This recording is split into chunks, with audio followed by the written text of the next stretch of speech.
All right, I have asked my friend Joe to speak on the second part of the first step. Thanks, Joe. Everybody, my name's Joe, and I'm an alcoholic. Hi, Joe. And I've done the work out of the big book with a step study sponsor, and I've made all the amends that I can make. I am living my amends today. I'm living my amends. Made all the amends that I can make, and I am living my amends. And I am practicing 10, 11, and 12 to the best of my willingness. So, more about alcoholism. So it's the second part of step one, which is admit we were powerless over alcohol. Dash, that our lives had become unmanageable. You know, when I first came in and I started trying to get sober and clean, I used to think that that first step meant that my life was unmanageable because I was drinking. I didn't realize that I had sort of a spiritual malady prior to picking up a drink or a drug, but I sort of had a mental illness, if you will, that predisposed me to self-medication, right? And I threw a lot of things at that sort of restless, irritable, and discontent that Dr. Silkworth talks about in the doctor's opinion. You know, as a young kid, I remember being 4 or 5 years old, filled with fear and anxiety. And, you know, I didn't grow up in an abusive house. You know, my father was an alcoholic, but he didn't become alcoholic, or didn't start drinking alcoholically until he was probably in his mid to late 30s. And surprisingly, that's when I started as well. So I don't know how much of that is just embedded in our DNA and how much of it is just behavioral. I have no idea. But anyway, so I thought about, you know, friendships and education and jobs, sex, all this stuff is what I thought was going to make me feel okay, you know. And it was sort of magical thinking because I always had sort of the next step of what was going to be the magic pill, right? And it never worked. And then I got to this place in my life, right? There I was on the hill, and I was still restless, irritable, and discontent, and filled with dread and anxiety. And it began to turn into panic. And I remember getting a prescription for tranquilizers and thinking, wow, this is what it's like to feel normal, right? And then, you know, we know what happens from there. Because I was never going to drink because my father was an alcoholic. I was never going to touch alcohol. So I started with tranquilizers, and then eventually, you know, how the story goes. And then I wasn't just getting them prescribed, I was getting them from other people, buying them, and then eventually, you know, it was an intervention, pills dried up, and then alcohol was there. And I remember my family saying to me, well, thank God you never had a problem with alcohol. And I'm thinking, yes, thank God I didn't, right? It's a peculiar mental twist, right? I had no idea what alcoholism really was. I kind of thought I did, but I had no clue, you know, and then I started drinking. You know, and in 3 to 4 years, I had 2 DUIs. I was looking for other substances. It was just a nightmare. So, you know, suffice it to say that I had acquired the disease of addiction. You know, and what does that mean? It means that, you know, I have acquired the allergy that goes along with alcoholism and addiction. I call it the disease of addiction. So I can't put any mind-altering substance in my body without developing the phenomenon of craving, right? So, knowing that, and I did get it on this level, right? Intellectually, it tells us that, you know, self-knowledge, and I had a lot of that. I had a graduate degree. I knew I had a lot of knowledge. And so, I would apply that. And then I would hit a wall. And I would hit a wall all the time. And then the only solution that I had was getting a chemical, right? To get me over that place. But then I would put it in my body, and then I would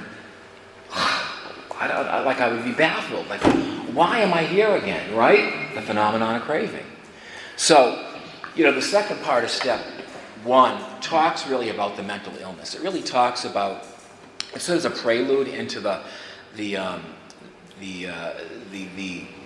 insanity of alcoholism, which we cover in the next couple steps, right, and what the solution is. And it begins to allude to the solution that I need a spiritual remedy, a spiritual solution that's going to solve all my problems, and that's developing a relationship with a power greater than myself, and that was hard for me because I've done this work a couple times and I relapsed, because of self-will and not doing an active 10-step. I would get into situations where fear would creep in. I wouldn't talk about it, right? And then before you know it, I'm driving down the street and I'm seeing the package store out of my corner of my eye, and I'm not talking about that. We don't pick up right away. It is a process to get there. It's that peculiar mental twist, and we see that in all the examples here, and more about alcoholism. So, to get more specific into the reading, it tells us that most of us have been unwilling to admit we were real alcoholics. Well, why is that? Well, for me, I didn't realize what alcoholism was, so I needed education. I needed a sponsor to help me understand, by going through this book, what being a real alcoholic was like. And it tells us what is a real alcoholic. It says that we are convinced to a man that alcoholics of our type are in the grip of a progressive illness, right? By every form of self-deception and experimentation, they will try to prove themselves the exception to the rule, therefore non-alcoholic. So, I had to first of all understand that I had an allergy and that it wasn't a moral issue, so I had to really try to put that to bed. That was a real hard reality for me to accept, because it tells me that I was, like with Fred, that he was well balanced in other areas of his life. I couldn't be disciplined and well balanced in so many areas of my life, right? So why can't I just manage drink? Because everybody else is drinking. Why can't I do it, right? And I couldn't, because I had this disease of addiction. So I have no solution, so I'm going to continue to think that a drink or a drug is a reasonable solution to my restless, irritable, and discontent. And I'm going to tell you, I'm under no delusion that that's still not a way that I could think again today. That with all this information and that with all my experience, that I really believe that in the deep recesses of my brain, if I'm not on a spiritual being, that I will believe that a drink or a drug could be a reasonable solution to my restless, irritable, and discontent, because I have experience with that, right? And so I have to build a defense around that, which is doing this work, developing a relationship with a power greater than myself, and then being armed with the facts about myself, right? Which is, there are things that I have to look for, right? Which is resentment is the number one offender, and we see that with Jim. And I love the examples of how they talk about sort of the peculiar mental twist and how it manifests itself in all of these examples, right? And then the phenomenon of craving takes over. But they think that they're really making the choice, which is the delusion of alcoholism, right? So in Jim, here we have a guy that it was the car salesman, and this is the reason why it's important to have a sponsor, because sponsors really help to dissect this, because they've had a sponsor that's helped them to dissect this and to understand how deep this disease really is. And it's more than just the drink or the drug, because if I knew reasonably that I have an allergy and I pick up a drink or a drug and then I'm going to have phenomenon of craving, and then the alcoholism sets up a set of symptoms of its own up and above the mental illness that I have, right? And that's sort of getting arrested and you're stealing and just lying and being deceptive, right? So putting that aside, why don't I just not drink? If it were that simple, why? I wouldn't need to be here, right? So that tells me that I'm not a person who abuses alcohol or gets into trouble with alcohol and can moderate or turn it around, that I'm the real deal. And the real deal is the person that this book was written for, because Dr. Silkworth talks about the people that he sees coming into Towns Hospital in New York City. They come in, they get treatment, and they turn around, they come back. He never sees them again. But there's a certain group of people that he sees coming through over and over and over again, right? And that's when he begins to scratch his head and he says, what is it with these people? They're the real alcoholic, right? The person who's lost the choice in drink. And, and I have an example. I have a family member who's got some mental illness, and he's been on Klonopin for decades. But the interesting thing is that he'll pick the prescription up at the beginning of the month, In the end of the month, he's still got pills left in the bottle, right? And then he picks up the next prescription. And if he were to come off it, he'd have withdrawal. He would have physical withdrawal symptoms. But he's not a real alcoholic because he doesn't have the phenomenon of craving, right? If I got that prescription bottle, in 3 days, it would be gone. And I'd be trying to con the pharmacy to get more. That's the difference, right? That's the difference in the alcoholic and the non-alcoholic. So here's Jim, certain car salesman. I really relate to Jim. Didn't start drinking until later in life. Had a great family. He, lost a business that he lost a business through drinking, and it tells us that he went to work on a Tuesday morning. We wonder what happened to Monday, right? And then maybe that's what he was fighting about with his boss. We don't know. But then he says, I came to work on Tuesday. I remember I felt, I had, I felt, I stopped, I had, I just, I also, I had, I was, I sat. You see the self-consumption and the self-filled fear and resentment that he was experiencing. So he started the process, but he never finished it, right? So he didn't really have a spiritual experience or a spiritual solution. And then he goes into the country. During the Depression, mind you, because this was written during the Depression, right? To find somebody in the Midwest to buy a car. I mean, people don't even have money to eat, let alone buy a car. But he goes out there, right? Because he stops at a restaurant that he had stopped at before where he drank. And he sits down and he orders a sandwich. And nothing happened. He ordered a glass of milk. So instead of just getting up and leaving to go find that prospect for a car, he decides, I'm going to have another sandwich.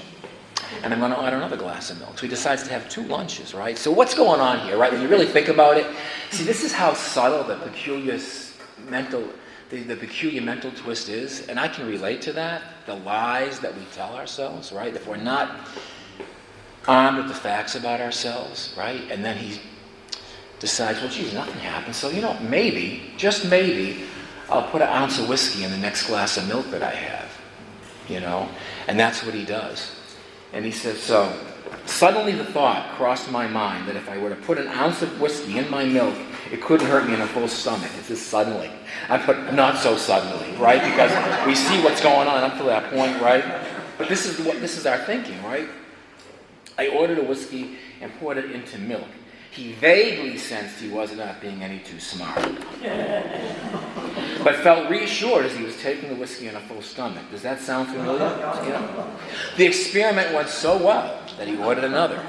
Now he thinks he's ordering another by self-will. We don't realize that the phenomenon of craving is kicked in, and he's no longer calling the shots. The booze is calling the shots, right? That's the difference. So let's start one more journey to the asylum for Jim. Yeah. And then we've got the jaywalker, which I love because sort of when I'm reading this with my sponsor, I remember saying, it's crazy. It makes no sense. Why are we reading about a jaywalker? This is about alcoholism, right? But after having done this work, and I always say you do this forward, you understand it backwards, my family would look at me, and they knew that I couldn't drink or drug, and then they were like, how did you end up with a second DUI? I mean, like, how did you lose that job? I mean, like, they scratch their head. They're baffled. They saw me as the jaywalker, right? That's their perception of me was the jaywalker, And I was clueless. I had no idea. And then we get to Fred, who everything's going well for Fred. It doesn't mean things have to be bad, or we have to be filled with resentment, Everything's going great. He went to Washington to provide some evidence to an accounting firm. He knew that he was an alcoholic, right? Again, self-knowledge. He was bright. This is a bright guy. He had all the answers. He was well-balanced in other aspects of his life. And then said, you know what? I'm going to go into the bar and leisurely dressed for dinner. As I crossed the threshold of the dining room, the thought, starts with the thought, came to mind that it would be nice to have a couple of cocktails with dinner. That was all, nothing more. I ordered a cocktail and had my meal. Then I ordered another. you know. And that's the thing, is he thinks he's making the decision to order another, but doesn't realize the phenomenon of craving is taking over. And then he ends up in a taxi cab in New York and has no clue what happened. And I get that completely. I ended up in Orange, Massachusetts after a one-night relapse, got a prescription for tranquilizers, went to the package store and was in Orange, Mass, probably looking for cocaine, had no idea how I got there, with a second DUI in one night. One night. So that's how it happens, right? So it also, and it tells us the difference between sort of, people often confuse the obsession with the craving, right? The obsession is the thought. It's the thinking that goes on before I actually pick up. And the craving doesn't happen until I put the drink in my body. So the key is I have to really work at understanding that there's no safety in using. But if my brain tells me that that's the only solution, then that's always going to be the go-to, right? And then when I'm in pain, I'm going to want that relief. And if I don't have a relationship with something bigger than myself, and I'm not in a state of humility, I'm going to believe that I can do this. And I can do it in safety. And then I'm in handcuffs in Orange, Massachusetts, right? That's the problem. That's the scary thing about this disease. So, and I think, and hopefully I made sense about sort of the second part of step one, but that's it. Thanks.